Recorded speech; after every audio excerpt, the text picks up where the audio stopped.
Question number 17. Alaikum assalam wa rahmatullahi wa barakatuh. Ustadh, can you kindly share some advice regarding the harms of mobile phones and specifically when it comes to giving one to one's children? Jazakumullah khaira, barakallahu fikum. Sheikh Al-Allama Salih Al-Sheikh said this is a reality we cannot escape, is it? Right? This is a reality we cannot escape. You're telling me nowadays we're not going to be able to like our children are going to grow up until they reach 18 or 21 and until we give them a mobile phone? I say this is not realistic. I don't think you'll be able to do it. Even education nowadays, you're not gonna. They will require phones and computers and whatnot. So how do we do it? My advice, no, not even maybe over 13. No, that's not my advice.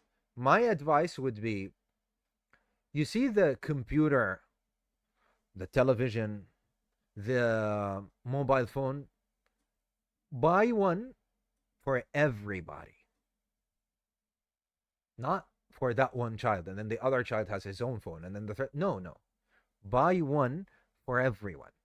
You and the mother scrutinize that.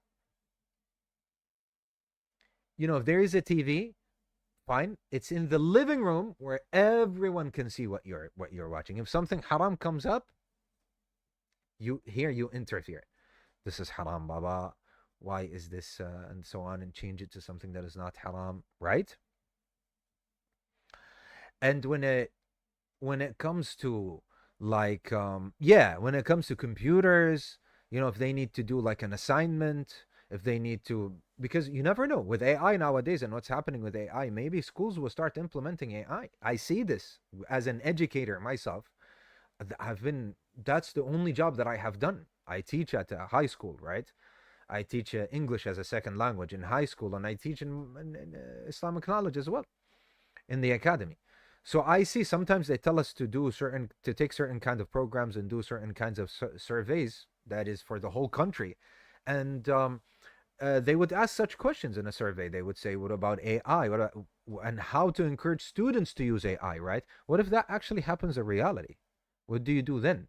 Then what we need is, just like Sheikh Salih Al-Sheikh said, these are murabbin. These devices, they will raise our kids, whether you like it or not.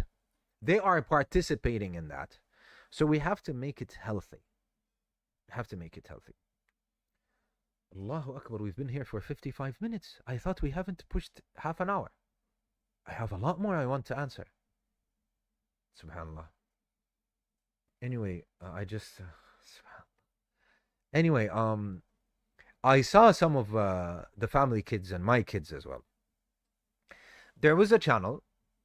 It was on the television, and it was telling them to run, and then a monster would come and they would do this. Of course, they're not. They think they're doing that. It's just a video, right? They're not really seeing what they're doing. So they do this, and then the monster would be slain, and they would run, and then something would come. They would jump, right? Even you will have even 2-year-olds, 3-year-olds doing that, and then they would run, and then they would duck, or they would move to the right, move to the left, and then a wall would come and tells them to do a certain kind of stretch. That's healthy. That's not bad. There is some music in it. They turn down the music or mute it. That's good. That's not bad. There were some Xbox. Yeah, I don't know about Xbox games. I've never, I don't think I have ever used an Xbox. I've used a PlayStation, I've used computer, I've used the Nintendo Switch, but not an Xbox.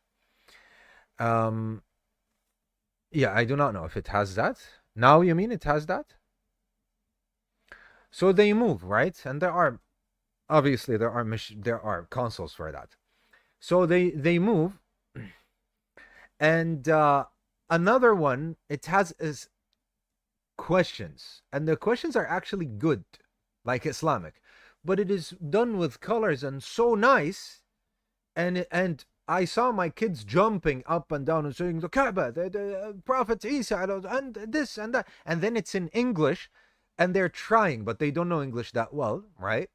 So they're trying, to say it in English as well, but their English is not that good.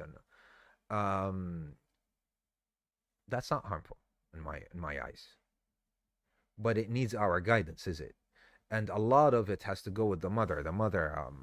Needs to the mother needs to scrutinize as well, especially if she doesn't work, doesn't have a job, and sits at home, so she sees that.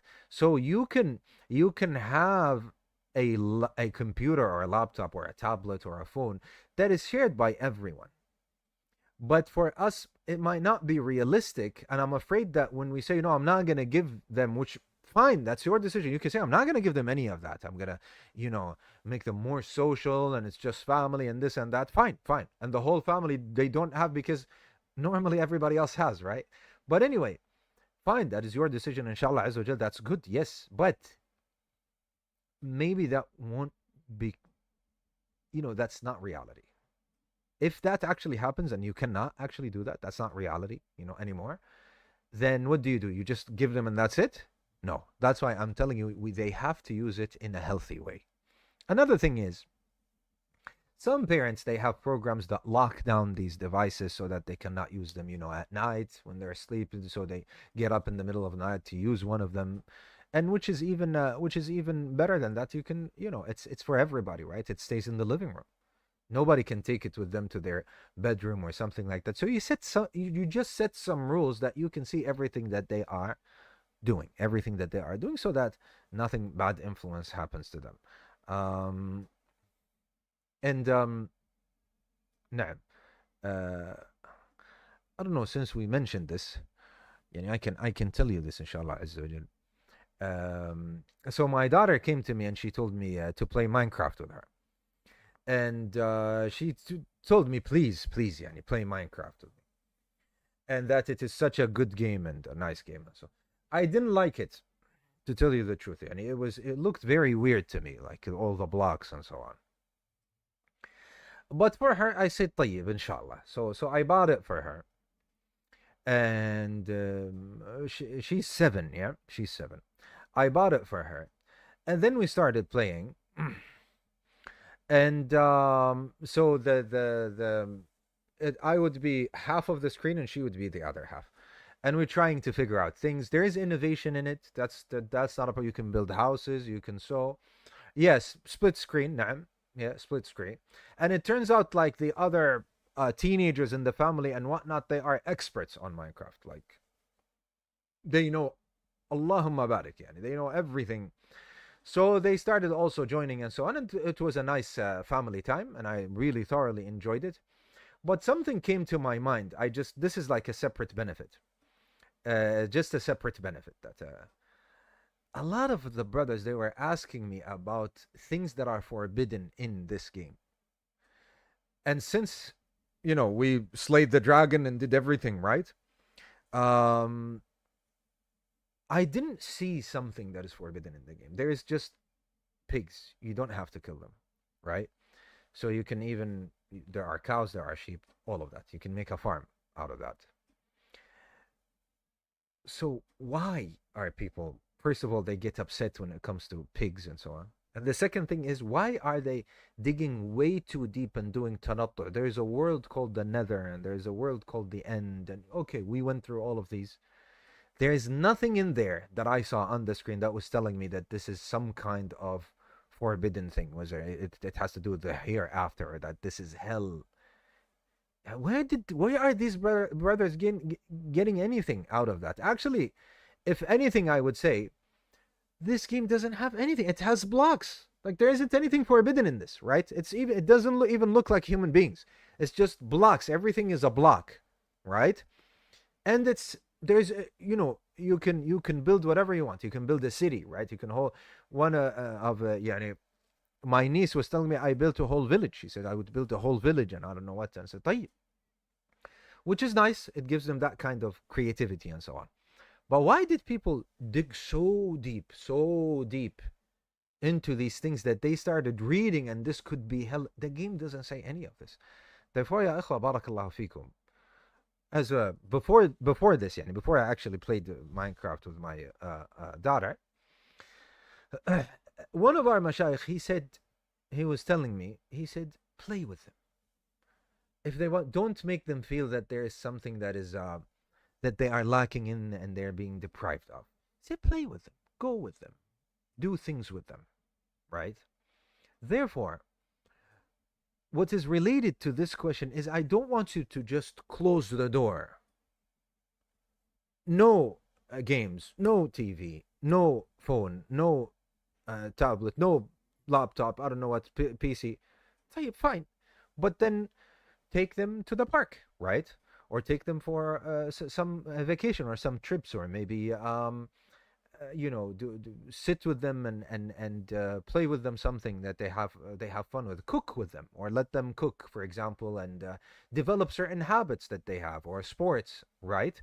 So you close the door, open a door, and there's nothing forbidden, inshallah ta'ala, in harmless games like, from what I have seen, Allah knows best, from like something like Minecraft or something like other games, um, something like this, like share the fun. That's inshallah azza wa jal not a problem. Inshallah ta'ala. There are games also that would increase the intellect and so on. Share the life with them, have fun with them, have fun with your wife or wives if you are married to more than one. Have fun with your children. Same thing to with your brothers, with your family. Same thing with the wives. With their spouses and their families and so on.